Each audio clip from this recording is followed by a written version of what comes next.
Hello friends, नमस्ते। कैसे हैं आप सब? तो कई दिन से मेरा मन था कि एम्प्टीनेस पर मैं वीडियो बनाऊं। एम्प्टीनेस यानी खालीपन। खालीपन कई तरह का हो सकता है। आपने अनुभव किया या कभी ध्यान दिया या नहीं दिया।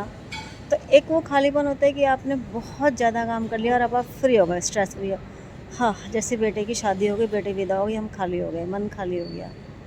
दूसरा खालीपन आता है जो मेडिटेशन करके आता है। मीन्स आप बिल्कुल, जैसे थॉट्स आपकी कम हो गई, सांसें स्थिर हो गई, मन शांत हो गया। एक वो वाला खालीपन।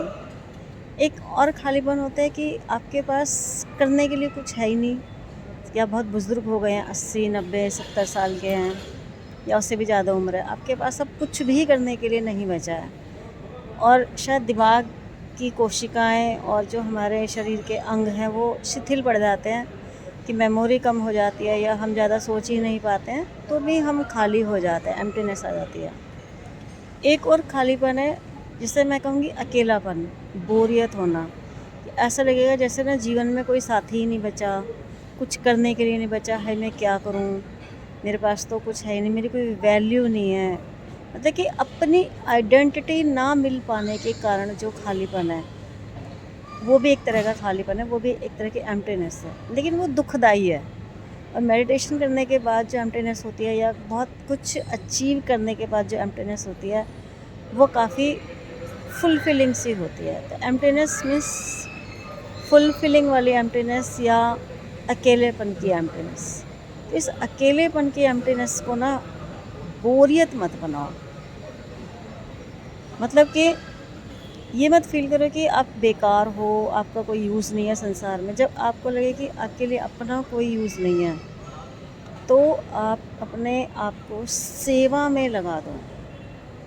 मतलब दूसरों के काम आना शुरू कर दो, या अपने पुराने शौक जो आपको थे, उनको फिर से रिवाइव करो। लाइक जैसे आपको पेंटिंग पसंद थी, या डांस करना पसंद था, रीडिंग की कोई आपकी हॉबी थी, या फिर आपको कुकिंग का शौक़ था, कोई भी शौक़ था, उन शौक़ों को उजागर करें और अपने खालीपन को भरें। इसको बोरियत वाला खालीपन ना बनने दें। ठीक है, तो ये खालीपन नहीं है, ये एकांत का समय मिला है। अगर आपके पास ज़िम्मेदारियाँ ख़त्म हो गई हैं, अब आपके पास करने के लिए कुछ नहीं है, तो इस समय को भगवान का आशीर्वाद समझो, और इस आशीर्वाद को ना बहुत अच्छे से, मतलब ये दोनों हाथों में प्रसाद की तरह ग्रहण करो, और इसको यूज़ करो अपने शौक़ पूरे करने के लिए, अपनी इच्छाएँ पूरे करने के लिए, दूसरों के काम आओ। आप जब दूसरों के लिए कुछ काम करोगे ना, तो अपने आप आपका काम होता जाएगा। आपकी बोरियत ख़त्म हो जाएगी, अकेलापन ख़त्म हो जाएगा, आपकी एम्प्टीनेस ख़त्म हो जाएगी। आप फुलफिलिंग फ़ील करोगे अपनी लाइफ़ में, एलिवेटेड फ़ील करोगे। जैसे हवाई जहाज़ टेक ऑफ कर रहा है, मीन्स एलिवेशन पर है, उठ रहा है, तो अपने जीवन को ऊपर उठाओ। Thank you and mind it.